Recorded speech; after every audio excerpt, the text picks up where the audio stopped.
Welcome to Master Your Destiny Heart, where we're talking all things health that encompasses the holistic life of you. And today we have the opportune pleasure of having Ridow-Ann, who is a Windhoek-based dietitian, health nutrition advocate, and she joins us on MYD Heart to talk about the importance of healthy living. How are you doing, Ridow? I am great. How are you? I'm fantastic. Thank you so much for taking the time out to just come and to talk to us about, healthy living, because it's so important. Yes, it is. It really is important.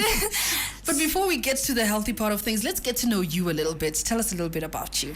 Okay, so you already gave an amazing introduction, but just to elaborate a bit on that, I'm Ridow-Ann English, a registered dietitian and also a health coach. So I do health coaching online for weight loss and weight gain, basically coaching people like myself who have been exposed to things like body dysmorphia, fad diets, ways to lose weight or to go into fitness and all those extreme things, but people that are just looking for a simpler way of health and living a healthy lifestyle. Yeah.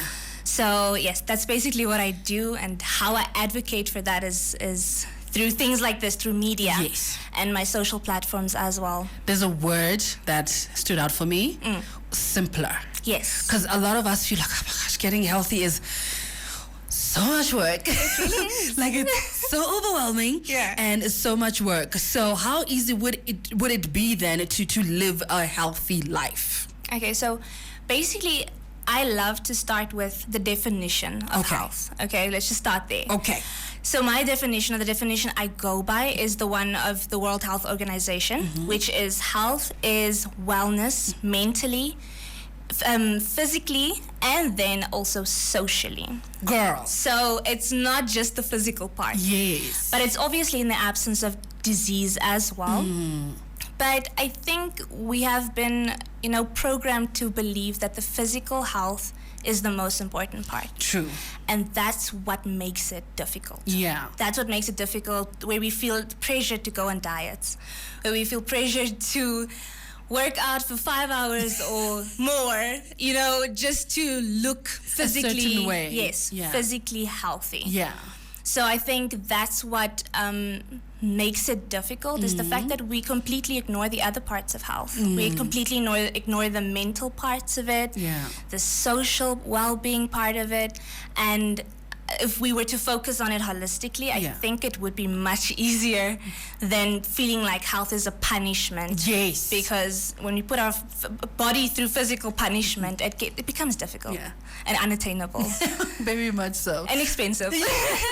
That's the part where I was about to get to, because another notion that people seem to have is like, oh my God, being healthy needs that cash money. It's expensive. So it's easy for me to binge and to sloth away and to just let myself go. Yeah. And to that you would say?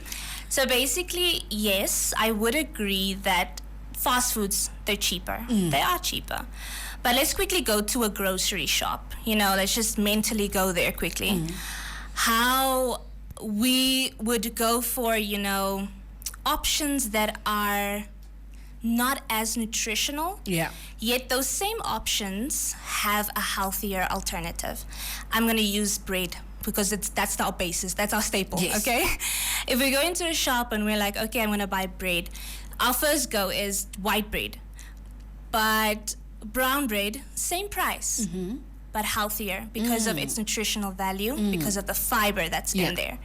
So we don't have to go thinking that, the healthier alternatives is more expensive, because most of the time they're the same price. Yes. They just have the illusion that they're more expensive because they have things like high fiber or low fat or sugar free. Yeah. So then we just think that it's more expensive, but it actually isn't.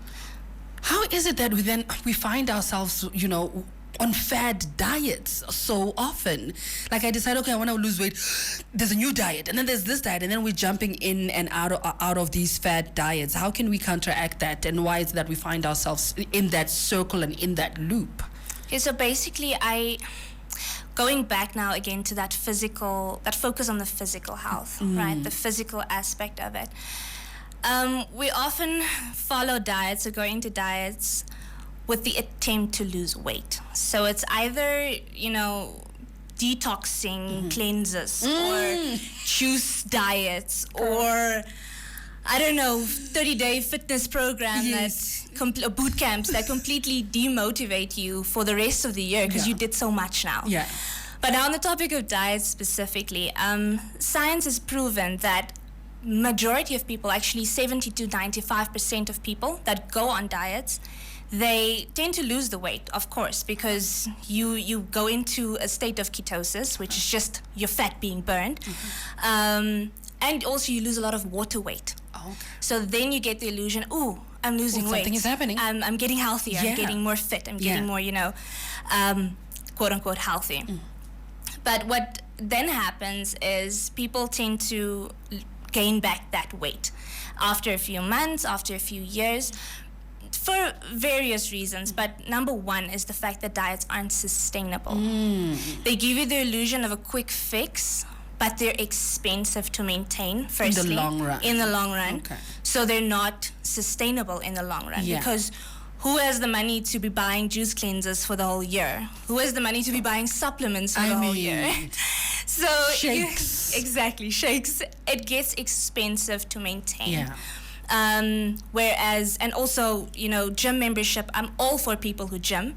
But if you can't afford it, don't then use that as an excuse to not do physical activity, So, but I'm going to get into that of just like simplifying health for people, simplifying health for whoever's listening right now, and how you can start like today.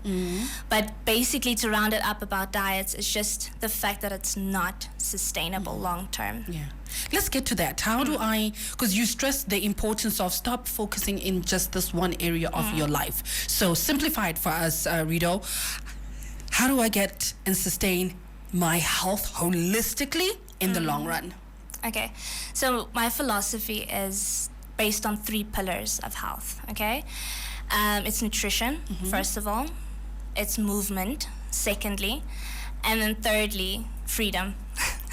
I know freedom is not the word that comes to mind. It's usually dedication and, commitment and motivation. But I believe there's a lot of freedom here, especially in the area of health. Yeah.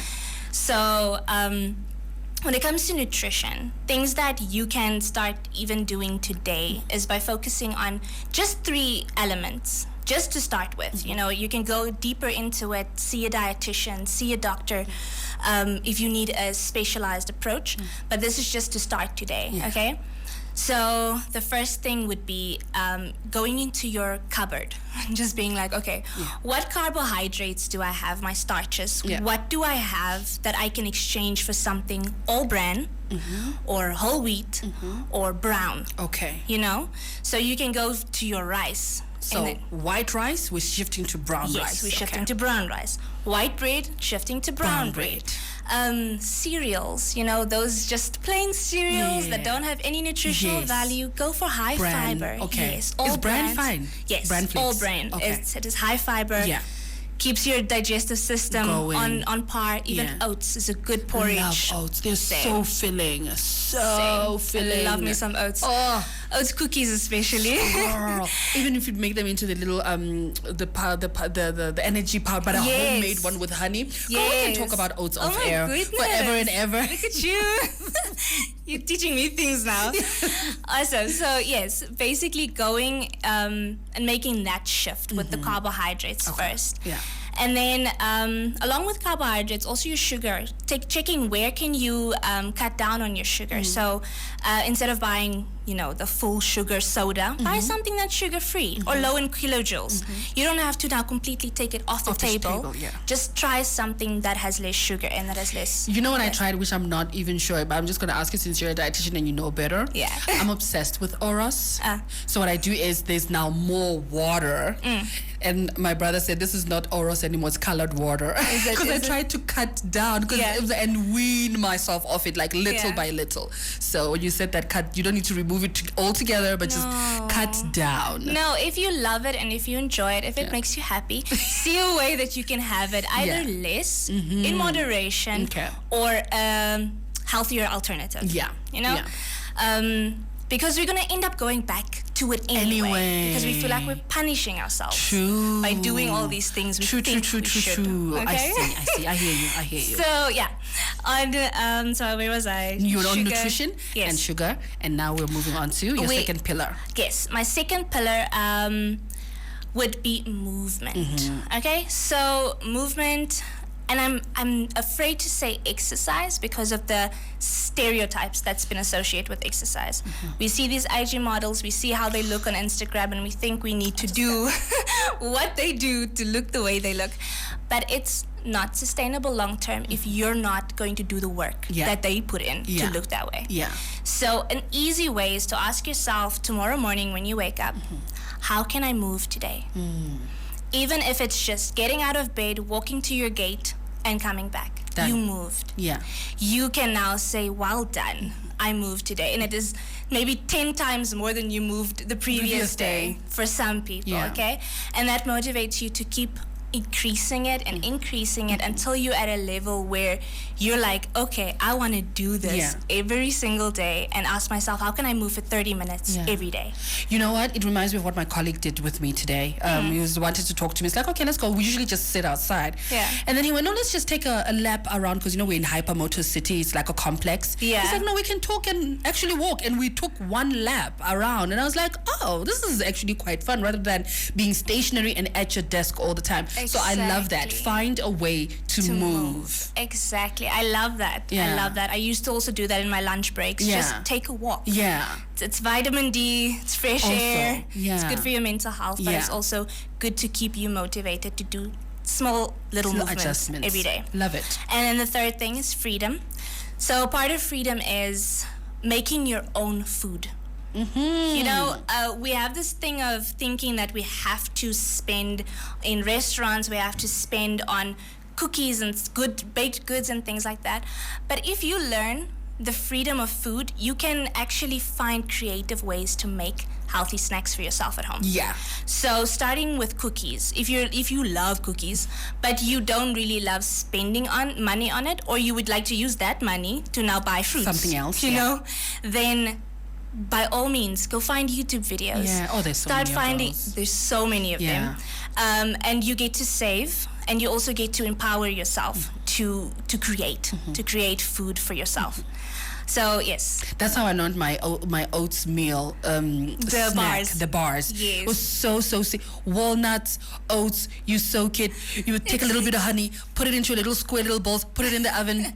Exactly. And then you have a proud product of your own. And then I put it in my freedom. little freezer. This is me at work. This is homemade, guys. If anybody would just, you know what I mean. Thank you. Exactly. Yeah. That's so awesome. I love that. Thank you so much, Ridow, for coming through and for simplifying health for us. Yeah. And again, I just want you to reiterate.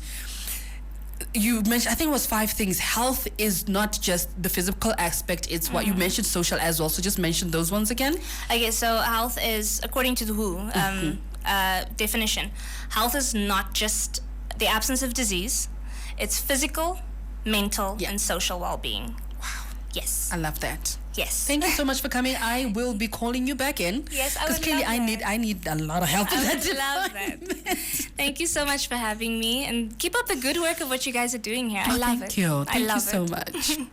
That was Ridow-Ann English. She's a Windhoek-based dietitian and health nutrition advocate, and she took us through her 3 pillars of simplifying health, which is nutrition, movement, and freedom.